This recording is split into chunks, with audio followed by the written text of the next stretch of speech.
Tere rahvas! Meie parlamendi sügishooaeg on alanud ja see tähendab seda, et meil on tolmult vaja maha pühkida ka objektiivi katikult ja avada oma tavapärased saated, mis valgustavad elu parlamendis ja siin toimuvast. Ja esimese pähklina oleme lahti koksinud Fookuse saate ja täna on meil fookuses nagu ikka 3 asja. Kõigepealt on meil aeg, mida meil ei ole. Siis on meil siin meie parlamendi kõige hinnatum vaktsiinivabaduse teoloog, armastatud fraktsioonikaaslane Kalle Grünthali nimel ja loomulikult üks konkreetne küsimus on fookuses. See on siis kõik, mis on seotud vaktsiinivabadusega, seetõttu, et meil eile toimus äärmiselt suur ja oluline menetlus Riigikogus. Seadus 373 SC, mis käsitles vaktsineerimise küsimust karistusseadustiku tähenduses, millest siis Kalle räägib täpsemalt. Aga ma alustan siis kõigepealt sellega, et paneme selle käima. Meil on aega täpselt 15 minutit. Ning kõigepealt muidugi alustan ka selle või mainin kindlasti selle ära, et kui me tulime hommikul nii-öelda tööle, siis oli rõõm aduda, et meie parlamendi esineja oli rahvast paksult täis. Inimesed olid rõõmsad, elevil. Me saime tugeva toetuse osaliseks ja öeldi, et seiske meie soovide eest, meie tahte eest ja me andsime selle lubaduse. Me tegime seda. Kalle astus pulti, rääkis tundide viisi, vastas küsimustele ja valgusta seda nüüd. No kõigepealt ka minu poolt tervitussõnad kõigile vaatajatele, pole teiega tükk aega enam kohtunud, kuid enne kui nii-öelda siis ma selle jututeemaga edasi lähen, ma sooviksin siis öelda ka oma hea sõbra Paul Puustusmaa nime, kellega me siin täna seda fookuses olevat teemat käsitleme. Paul on selline meeletult tubli, vahva ja alati siuke sõbralik ja hea inimene, kellega on alati hea koostööd teha. Ja kui nüüd tulla selle eelnõu juurde, siis selle põhjuseks oli asjaolu, et meie ühiskonnas valitseb ju praegu tegelikult täielikult põhiseaduslik kriis. Ehk siis meie põhiõigusi tallatakse Vabariigi valitsuse poolt, Reformierakonna ja Keskerakonna valitsuse poolt täiesti jalge alla. Siin võiks isegi öelda, et meil on selline kaksikmoraali olukord. Meil on selline kaksikmoraali olukord, kus ühelt poolt kõige kõrgemal tasandil, peaministri tasandil öeldakse, et meil ei ole sundvaktsineerimist. Meie enda erakonna poolt oleme meie öelnud ka seda, et sundvaktsineerimist olla ei saa, ega ei tohigi olla. Ja ehk siis ütleme täpsemalt niimoodi, et loomulikult, ega kui keegi tahab ennast vaktsineerida, selle vastu ei ole meil mitte midagi. Aga meie rõhutame, et see ei saa olla sund mitte üheski nurga pealt, sest see on põhiseaduse vastane. Ja seetõttu oli meil seesama 373 SC oli ka laual, et juhul kui nüüd mingisugune juriidiline isik näituseks hakkab rakendama sundvaktsineerimist, siis sellisel juhul meil oleks võimalik rakendada ka seaduslikku sundi sellise tegevuse lõpetamiseks kuni selle ettevõtte sundlikvideerimise näol. Ja sealt siis tulid sõnavõtud, mida siis Kalle juhtis. Jah, kõige suurem valupunkt on ju praegu ütleme see, et minnes nüüd selle küsimuse juurde, mis puudutas siis ettevõtete sundlikvideerimist, on põhjus väga lihtne. Teatavasti ju osad tööandjad rakendavad selliseid meetmed, et kui sa ennast ei vaktsineeri, siis sa ei sobi meie kollektiivi ja kui see nüüd ei ole sundvaktsineerimine, ma küsin, mis siis on? Mis see siis on, sest isegi on ka ettevõtteid, mis minu käes on dokumendid aktsiaselts Olerexi kohta, kes rakendavad isegi rahalisi meetmeid selles osas, et kui inimene on vaktsineerimata. Samuti on küsimus selles, et kõrgkoolid, mul on tänagi veel tulnud mitmeid teateid selle kohta, kuidas käituda, kui kõrgkoolis öeldakse, et kui te ennast ära ei vaktsineeri, siis te praktika kohta ei saa. Ja muidugi, kui jutt juba koolide peale läks, siis minu meelest on kõige kohutavam olukord praegu ütleme meie koolides, kus lapsi aetakse sõna otseses mõttes süstla otsa. Muidugi on tulnud ka teateid selle kohta, et on koole, kus on selline arusaav ja mõistlik juhtkond, kes sellist meditsiiniterrorit ei tee, kuid on ka koole, kus on see toimub pidev ajupesu selles osas, et laps vaktsineeri ennast ära. Aga enne kui sellele küsimusele nii-öelda, kas see on põhjendatud või mitte, et see ei oleks minu emotsionaalne hinnang, siis ma tuginen epidemioloogi Antoniina Järviste sõnadele, kes ütleb selle kohta niimoodi, et lapsel on kuni murdeeani arenenud välja immuunsusvõime ja organismi kaitsevõime ning praegusel hetkel nende vaktsineerimine on lihtsalt kuritegu. Väga õige, aga vaata, nüüd on see asi, et ma panen siia alla kohe jooksma internetilingi, selles mõttes, et selle lingi pealt te saate vaadata tervet seda istungit Riigikogu suures saalis pealt, kuivõrd see teema oli hästi lai ja me rääkisime pikalt, aga minu meelest oli üks väga põhimõtteline nüanss, mis meil vaagmise all läks ja korduvalt läbi käidi, on selle sundvaktsineerimise mõiste või tähendus või legaaldefinitsioonist me ei saa rääkida, sellist nagu konkreetselt ei ole, aga just, et mida siis mõista sundvaktsineerimise all, seetõttu, et kas olukord, kus on vaktsineerimine küll vabatahtlik, aga see siiski pannakse mingi isik olukorda. Plakatlikult vabatahtlik. Plakatlikult vabatahtlik, jah. Kusjuures, kui me vaatame selle asja semantilist tähendust, ütleme nii, ja vaatame, et millised on sõna sund sünonüümid, siis näiteks käsk on sund sünonüüm. Ja sellega seoses tuleb mulle kohe meelde, et meil on üks jõuametkond olemas konkreetselt ja mille juht on ka härra Herem ja kes konkreetselt ei häbenegi öelda seda, et nemad võiksid anda käsu oma alluvate sund või vaktsineerimiseks, ütleme siis nii. Ja sellise, kas on tegemist sundiga või ole? Tegelikult see on puhas sund, mis on peidetud ilusate sõnade taga. Tegelikult on olukord meie nii-öelda jõustruktuurides sõjaväes äärmiselt katastroofiline. 31. august tuli Heremi poolt välja käskiri selle kohta, et antakse aeg ennast vaktsineerida sõjaväelastel, tegevteenistujatel.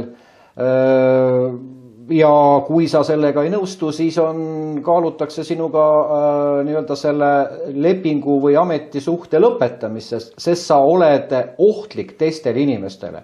Asjaolu, et seal võib kaotada sõjaväestruktuurist teenistujad, ametnikke ja ka Kaitseliidu juhtkonda, et see suurusjärk on kuskil 10%, ei ole ju normaalne, sellega me 10%. 10% siis tähendaks sisuliselt seda, et ametnikest, teenistujatest, kes on välja õppinud spetsialistid tegelikult. Mis on olemuselt siis tähendaks sisuliselt seda, et meie kaitsevõimekus väheneb siis, kas võib öelda tinglikult 10%?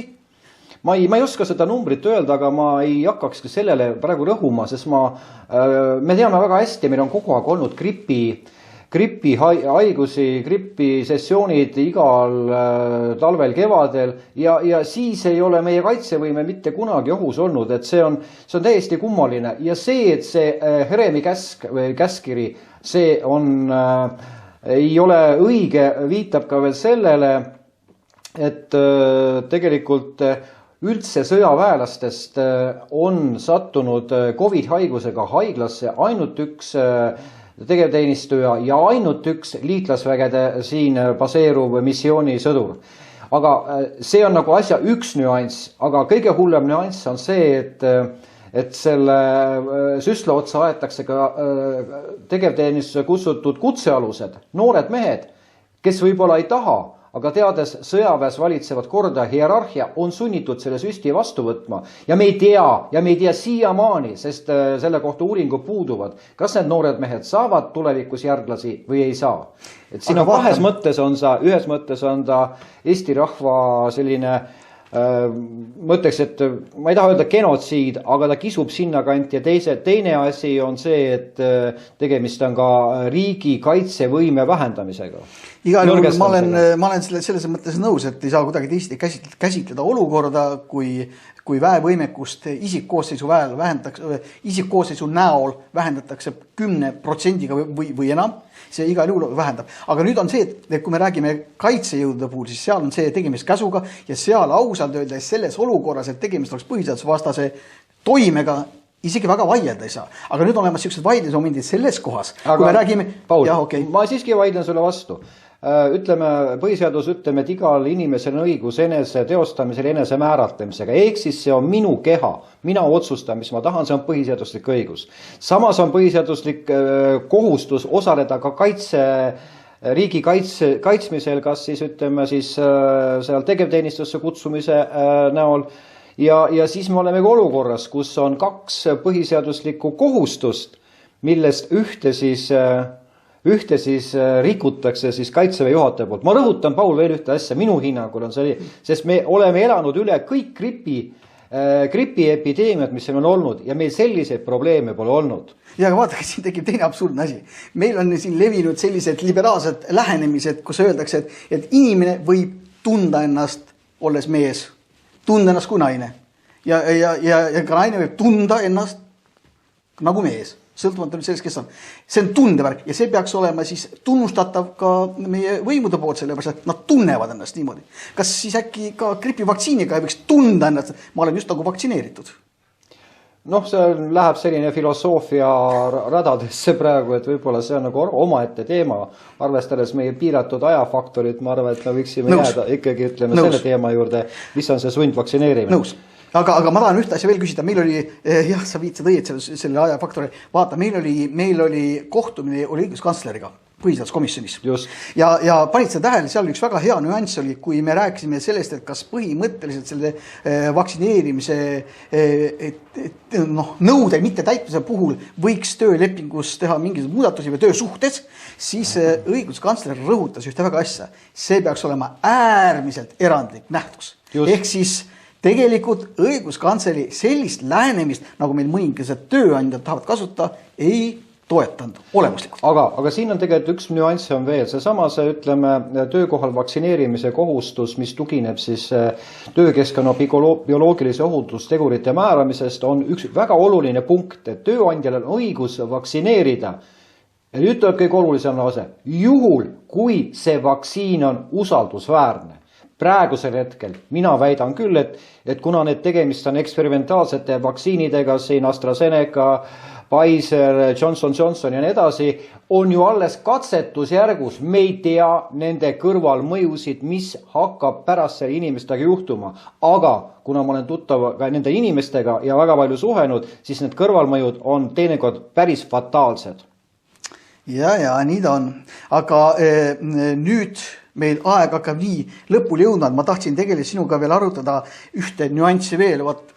Kui me räägime põhiseaduslikust õigusest teostada teatud tingimustes enesekaitseks või põhiseadusliku korrakaitseks mingisuguseid meetmeid rakendada, siis sa viitasid meil kohtumisel ka põhiseaduskomisjoni ees, et on olemas teatud momendid, mida sa oled kaalunud vähemalt ütleme, et õigusfilosoofiliselt. Või kas sa saaksid paari sõnaga veel valgustada seda mõtet? No ma ütlen, et meie aeg kisub niivõrd takka aga kuna meil võib-olla oleks mõistlik keskenduda, 15 minutit on kohe täis, Paul, me oleme otsad jutupoonikul. Olgu. Siis võib-olla vaatajad huvitab ka see, mis siis sellest eelnõust sai.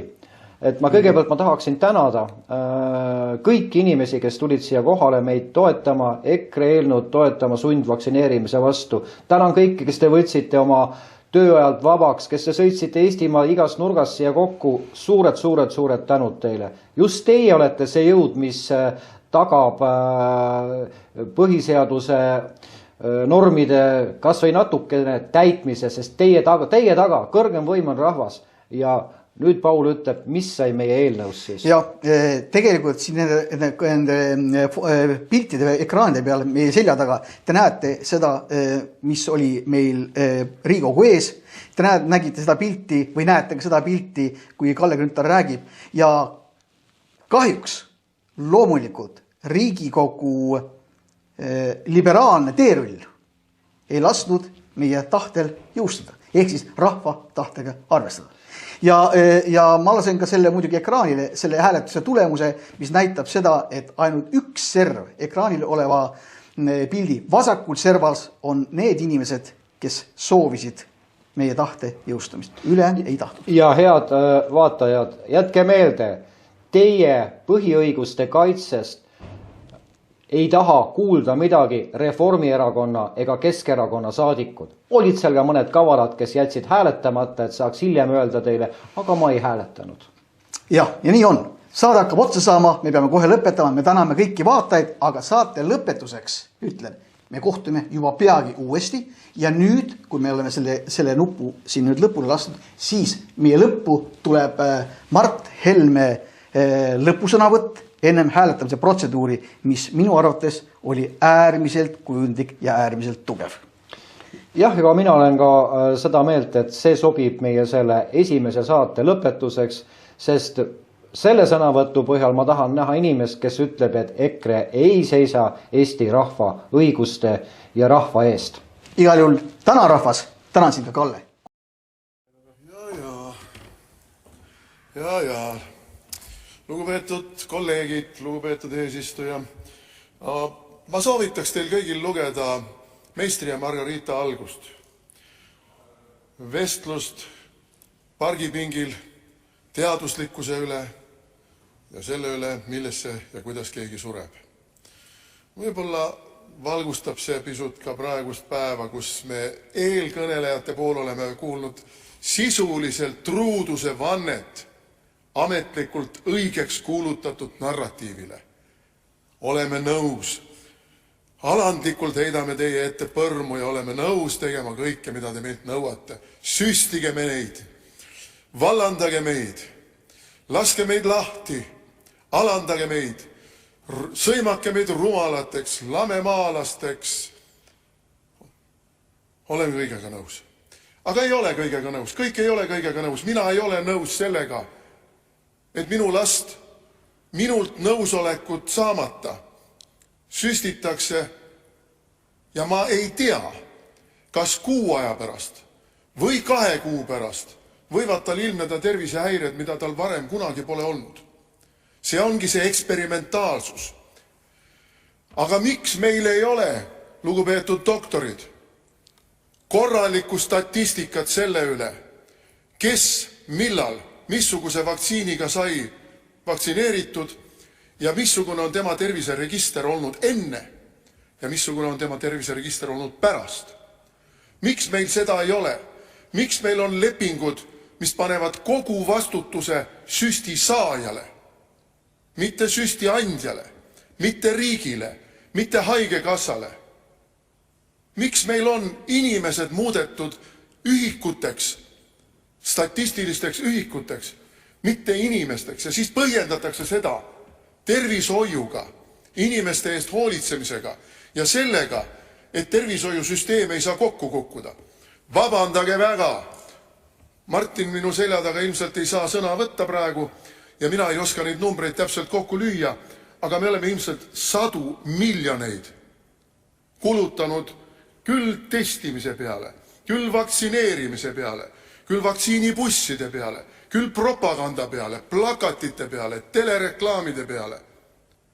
See raha oleks võinud ju minna haiglatele, polikliinikutele, arstidele, õdede palga tõstmiseks. Ei, me kulutame seda propaganda peale, peseme ajusid, lõhestame ühiskonda ja siis süüdistame, et keegi esitab ebamugavaid küsimusi. Esitamegi ja jäämegi esitama. Ja vastuseid me ju ei saa. Vastuseid me ju ei saa. Me saame ainult usku ja propagandat. Ja see on piinlik. See on piinlik, sest Eestis ei ole enam selle valitsuse 7 valitsemiskuu aja jooksul demokraatlikku ühiskonda. On käsule allumise ja poliitiliselt õigeks kuulutatud ideoloogia ja narratiivile truuduse vandumise olukord. See on see, kuhu me oleme jõudnud 7 kuuga. Uskuge mind, sõbrad. Te ei taha teada, mis sellise riigiga juhtub. See riik ei pea katsumustes vastu. Ja uskumatu on see, et keegi süüdistab siin saalis küsimuste esitajaid selles, et kas kaitseliitlane või kaitseväelane, kes teetanuse süsti on kunagi saanud, on nüüd siis kriminaal või? Vaadake, me ju kõik teame, kui ebainimlikult, alatult ja kasumjahnelt on suurkorporatsioonid vaktsiine varem välja töötanud, Aafrikas naiste ja laste peal katsetanud vaktsiinide tõhusust, nende puudusi, nende kõrvalmõjusid. Isegi Ameerikas 50. aastatel tuhanded lapsed jäid invaliidiks, sest vaktsiinide kõrvalmõjusid ei olnud veel piisavalt kontrollitud. Lisaaega palun. 3 minutit lisaaega palun. Vaadake, vastutustunne peaks olema selles saalis kõige kõrgem imperatiiv. Vastutustunne meie valijate ees. Vastutustunne meie endi ees. Meie südametunnistuse ees. Ja 2 asja, millest on siin räägitud ja mida on kogu aeg kokku segatud, aga mis tegelikult on erinevad asjad. Üks on vaktsiinid, nende eksperimentaalsus, nende mõju inimeste tervisele, nende võib olla kuritegelik kasutamine. Ja teine on meie põhiseaduslikud õigused. Ja praegu meie põhiseaduslikke õigusi tallatakse jalge alla.